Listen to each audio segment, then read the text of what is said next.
Greetings. This is my review of the Tokina 11 to 16 millimeter f2.8 lens. This is a non-fisheye lens, which means it doesn't have that dramatic barrel distortion.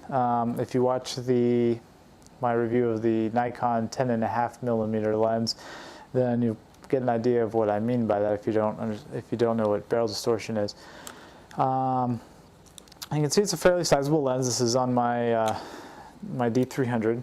We can compare it in size. This is a Sigma 18 to 50 millimeter f2.8 lens. It's fairly comparable in size to that. A little lighter than this one. And then if you want to look at this is a kit 18 to 50 millimeter lens, you can get an idea of its size. A little bit bigger. Let me take this off real quick.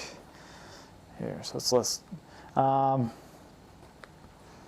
Overall, I did enjoy using this lens. This is a rental lens.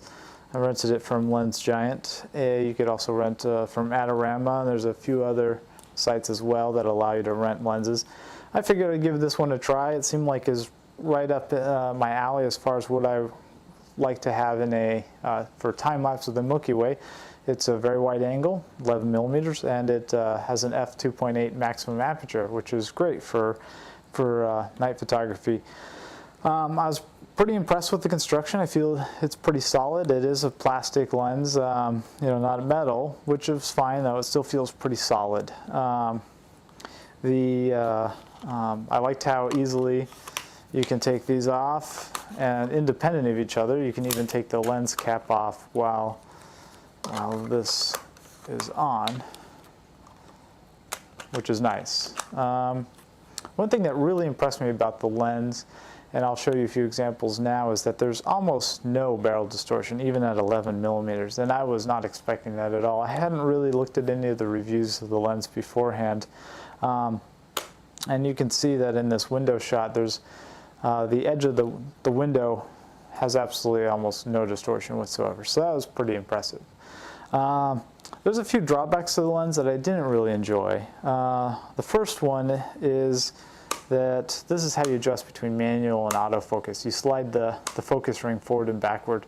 And I've seen a few lenses have that design. Full forward is auto. If you pull it back, this is on manual focus now. I just not find it as convenient. I'd rather have just a switch on the side. Personal preference.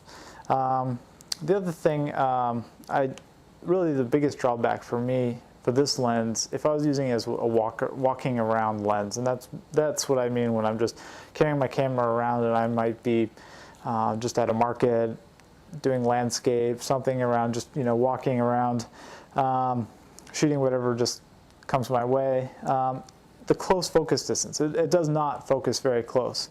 And at 11 or even 16 millimeters, it's hard to isolate, take a picture of a single flower and really isolate it and get a kind of a nice close-up of it. The 10.5 millimeter Nikon allowed you to focus much closer than this one did, so I was a little disappointed in that.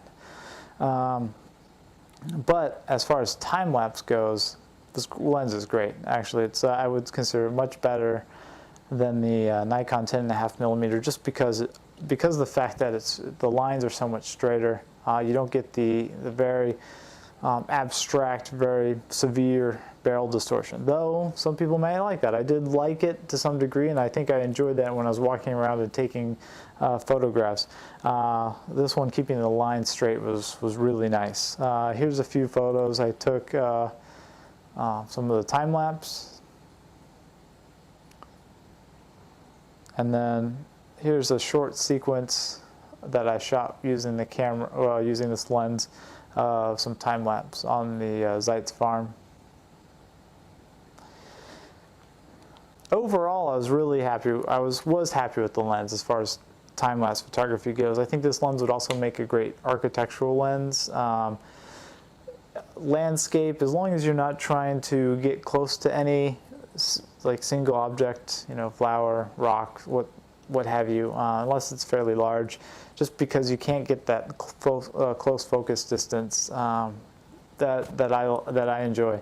Again, it's personal preference. Some people might have a completely different feel for that, an idea. The color accuracy, I found that when I shot with this lens, I always tended everything to be a little bit too bright, so I had to bump down my, my exposure compensation a little bit, and that seemed to work a little bit better. Other than that, I got some great colors. I think the sharpness overall was very decent. I'm no expert, so I didn't measure it. I'm sure that you can find reviews that'll do that for you. At least give it a try. I would suggest it. Maybe you fall in love with it. At least for time-lapse, like I said, I thought it was great for shooting time-lapse of the Milky Way. So thank you. If you enjoyed the video, if you enjoyed any of my other videos, please like them. I have some time-lapse videos that you can see on my channel. Please subscribe if you want to see more videos like this and some more time-lapse of the Milky Way. I am starting up a Twitter account. I'm not sure I'm going to be too Twitter savvy at first, so if you want to follow me, I'd appreciate it. You can look in the description for some links to my Twitter account and a few other things. Thank you very much, and in a second or so I'll have some links to the other videos if you care to see more. Thank you very much. Take care.